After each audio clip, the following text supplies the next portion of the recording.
anakasirika na mimi. Sasa ameharibu, amevunja maduka, amevunja sijui nini, ameweka vijana wakaharibu mali, amezusha mpaka maafa imetokea.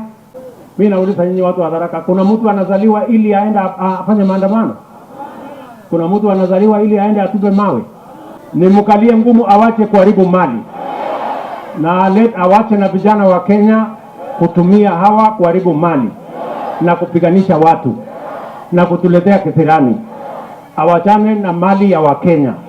Ndio mumesema, kwa sababu we cannot accept anarchy in the Republic of Kenya.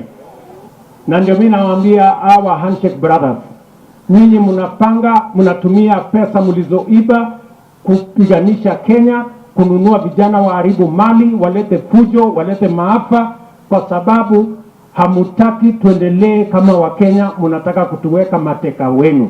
Nataka muniamini, hawa watu acha niseme sana, sio kama tunaelewana. Niwaulize watu wa Mtindo, watu wa Mara,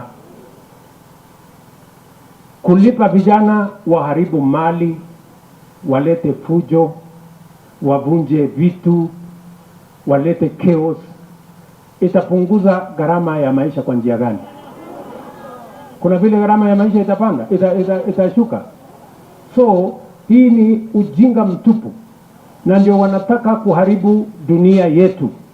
Na mimi nataka niwaambie, you never succeeded in the past, you will never succeed now, you will never succeed in the future. Na wale wote ambaye waliharibu mali na kuiba lazima wakamatwe, wapelekwe katini, wafungwe.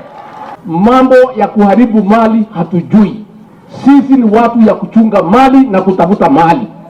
Na ndio tunasikia mbaya tukiona Peter Munya ametumwa hapa na Raila kuchafua hapa Meru na Tharaka Nithi.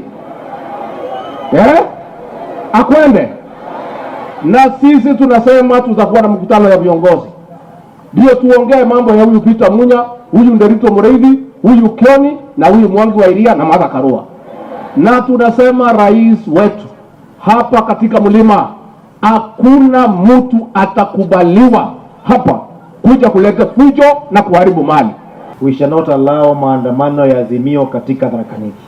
Kama huyu mtu wa siku yote tunaona hata wewe hatukuelewi vizuri.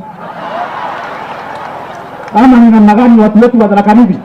Huyu mtu atumbukizwe ndani, na ukikataa kutumbukiza ndani, sisi wenyewe nitamtumbukiza ndani.